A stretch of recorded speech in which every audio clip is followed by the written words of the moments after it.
Alright everyone, welcome back to an episode of the F124 Driver Career Mode with Williams. This is part number 15 today for the penultimate round of the season at Qatar. If you missed the previous video at Las Vegas, uploaded about 268 years ago, then I recommend you go and check that one out before seeing this one. A reminder that I just managed to finish second place in the end, unable to challenge Leclerc for victory in the end. Today is all about the rhythm, all about the flow, because it's qualifying in Qatar. We're under the floodlights for a high-speed test that will set the grid for tomorrow. Wherever you are in the world, you're very welcome.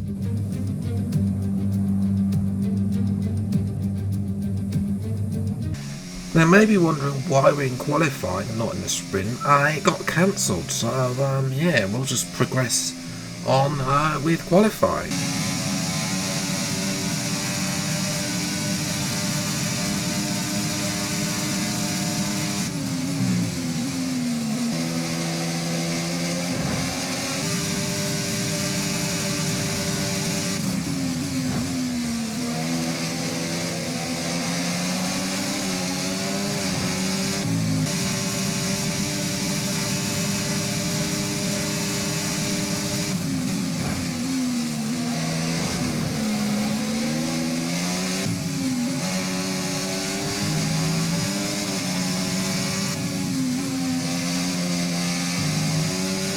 The gap to the teammate ahead of us, 0.1 seconds.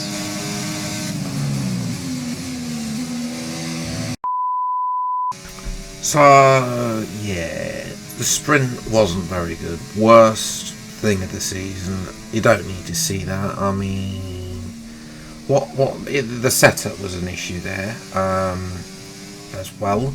Obviously, the time trial setups, I should have seen it before, but you know, I even lowered it from the time trial setup, like the default time trial setups are like 50-40 wings, and I think I lowered it to 40-30, and that still wasn't enough.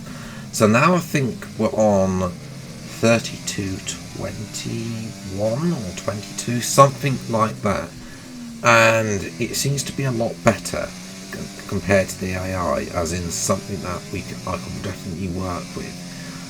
Anyway, I mean, I don't like this track anyway. It's not a track that I really enjoy. Qatar anyway. I've never really done well. I've never done well around here. In the two races that I did on F123, and obviously we're here for the one race.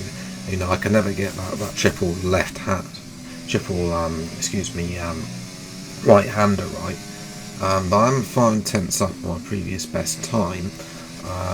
In hindsight, should have saved the set of soft tyres for the race, but I didn't do that, and used both in qualifying, and P12. So yeah, 2/10 off Albon as well. So that is actually promising sign. Norris 4/10 clear.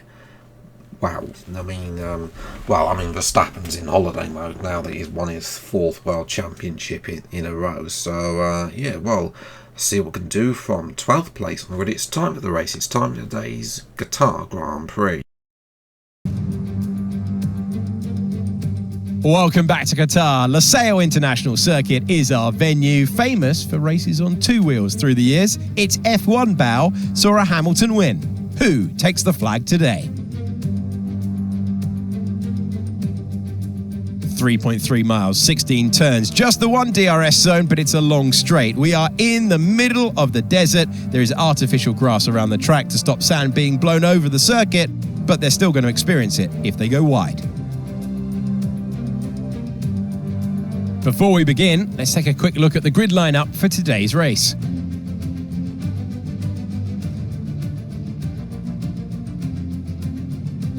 Lando Norris will lead us away from pole position, and Max Verstappen lines up alongside. Moving on to the rest of the grid, we have Oscar Piastri, Fernando Alonso, Russell, Leclerc, Hamilton, Albon, Sainz, Perez, Phoenix, Hulkenberg, Ocon, Tsunoda, Magnussen, Joe, Ricciardo, Gasly, Bottas, and Lance Stroll brings the grid to a close.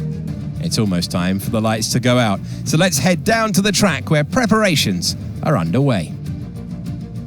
And so, we welcome you to the commentary box. I'm Alex Jakes. Alongside me for this race, and it's going to be some race, is Anthony Davidson. Well, they're having a better time than their teammates so far this year. How do you keep that momentum going? Well, this is the most advanced sport anywhere on the planet. How's it changed since you were last racing? The cars have got to look after it a bit more. You've got to nurse it through the slow speed corners more. They were much more nimble, agile machines when I drove in Formula 1 compared to now.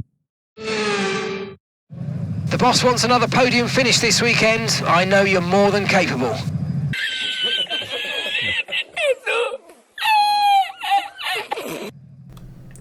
Another Mark and Anthony's dribble there. Race strategy, well, that will be the one stop, but interestingly, medium soft I think is the best way forward here. It is a used set of softs, as I said, in hindsight should have kept it a new set, but nevertheless should be better than the hards. 5 red lights then for the Qatar Grand Prix, and away we go. Can we get a better start than Perez? No. Stroll of course had a penalty, so that's why we're up to P11 as well. Ocon on the outside of myself. Gonna go down the inside of both Perez and Ocon, on the outside of Hamilton. They're already as well. Can I have a go down the inside here? Carlos Sainz, yes I can. That's another position up to P8. This is a good start. Next up, Leclerc and Albon. But there's no room there for me to get past. Hamilton, he's got in front of Carlos Sainz as well. Trying to get through. Can I get past Albon? He's on the softs already at the start. And already at the end of lap 2, the DRS games are coming out to play. A bit of tie bang with Hamilton there as he side by side through the final corner, but he's unable to keep the position. And I have DRS now. Sainz has already got past Hamilton there, and it's now going to be Sainz, the one behind again, wide through that corner.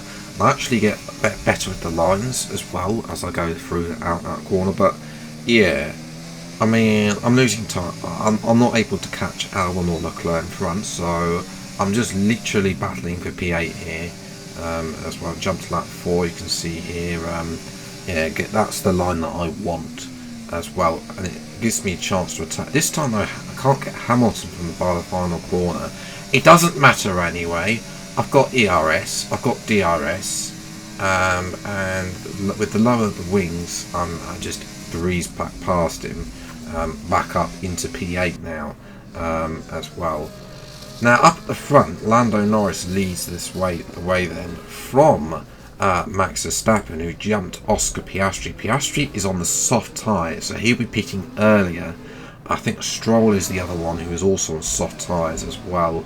Now this is the issue when you don't have DRS, you just get mugged off. And that's exactly what's happened to Hamilton here, as Perez and Sainz both go past as well. So yes, again, you know, rinse and repeat. I'm not going to show you every time. A bit wider there on Perez. Sainz trying to have a go now as well. I've got the inside line, should be able to force Sainz out and then get Perez down the start-finish straights. Tyres are starting to go off here, but we've got a long way to go still on these tyres as well, and it's not consistent, unfortunately. Yeah. Now this time on lap number 7, I don't know if we actually did get the DRS. We got another warning. I mean, it's not really my fault. They're starting to pit. No, didn't get DRS. So I'm having to burn battery here. Fortunately, Sainz and Perez went side by side through the final corner. Otherwise, I would have been hung out to dry like Hamilton was. But Hamilton, of course, is coming back at both Perez and Sainz. He's having to go, trying to go through the middle sector, I think it is, on Perez, but unable to get the move done there. I've gone really wide there, and that's allowed Hamilton back into the fight as well. As there's another warning, a stupid warning there, to be honest. I mean, the team wants me to avoid notable collisions. It's not really my fault. You know, the AI have just got no awareness, and Mark needs to shut up, basically, as well. That's the better line that I want there.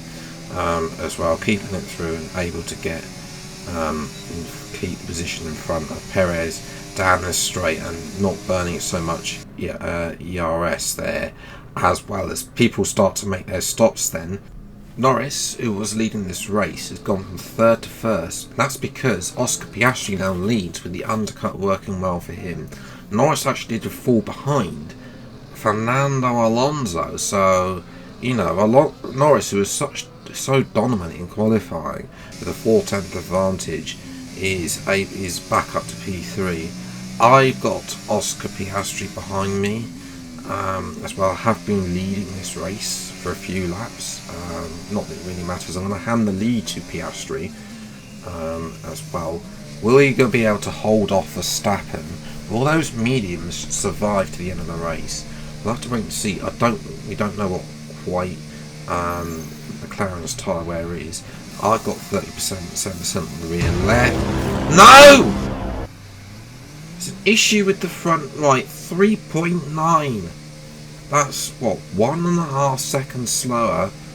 Hamilton goes through. I'm not entirely sure we've got Hamilton, but I think we could have definitely been closer to Perez. And I'm going to come out at the back of this train as well. So take the race. Ricardo, where did he come from? So is Ricardo? Yeah, he just decides, well, you taking the racing line, mate. I'm just going to go right down the inside. He doesn't get the move because I'm aware of it, but yeah. Now I need to get past. I need to get past as soon as possible. Mark needs to be quiet once again. I'm just getting. I don't care what the tyres are doing. I just need to get the positions now. We've got Zhou, we've got Gasly. We came out in 17th. 2 positions gained. Points could still be possible. Sainz has had a shocker.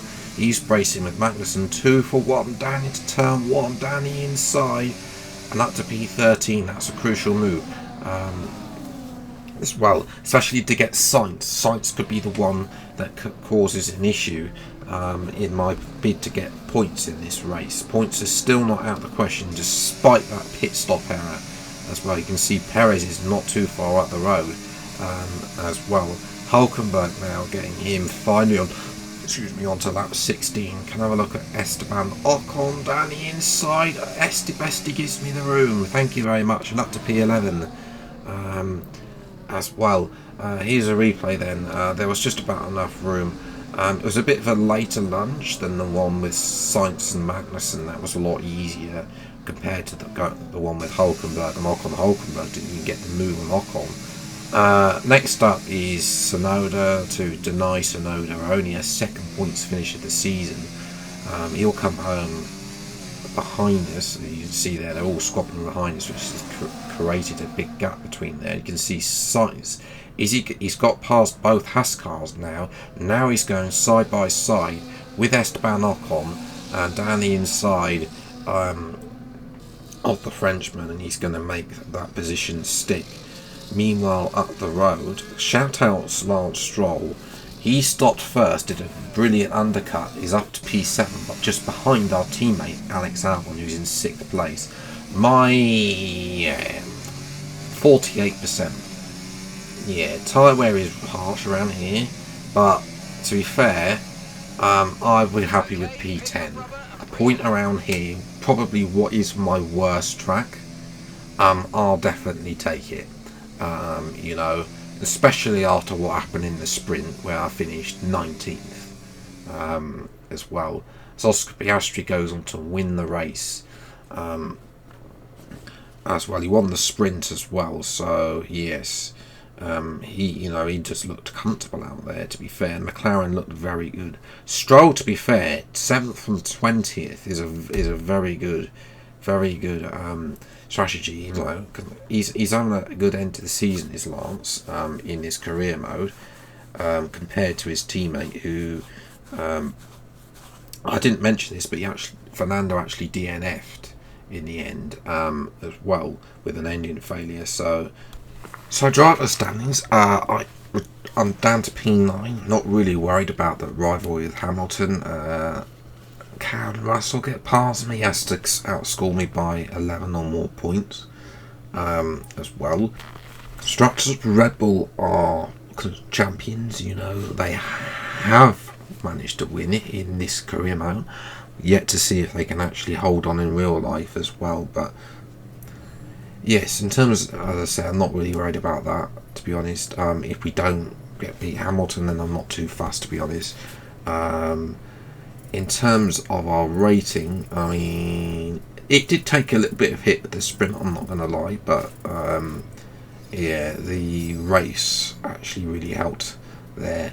As I say, racecraft seems to be my strongest stat, just been up by overtaking people. And we finally got 45% recognition again, so I can rush upgrades. That is fantastic. Not that it matters, because we've reached the final race of the season, but yeah, we could have done with that a few races ago, but obviously we've got regulation change going into season 2, power unit consultants down, the others are all up, so not too bad there. But in terms of well, we got an email from Elena saying about silly season as well. Apparently Aston Martin might be looking at some changes as well. We'll see who leaves Aston Martin as well come the end of the season. The next episode is the final race of the season, by the way, at Abu Dhabi. That episode will be out in a few weeks' time, mostly because, you know, F1 Manager, that's slightly going to take the priority a little bit as well. Also, you know, between season 1 and season 2, there will be between seasons, there's going to be gaps because I need to create the mods and also mod the team overalls as well with all the sponsors, which, you know, all of that does take a little bit of time to do so, and I won't be, you know, and I don't, you know, I like to, in my career modes, derive the sponsors from the drivers that are being picked. So those stories, what liveries for season 2, I don't even know until I've recorded the final episode of the season at Abu Dhabi. But yes, that is where I'm going to leave it today's video. If you have enjoyed, leave a like, subscribe to the channel, and you see plenty more F1 24, F1 Manager 24, and other F1 racing game content. Until the next video then, I'll see you next time. Take care, enjoy your day, and goodbye.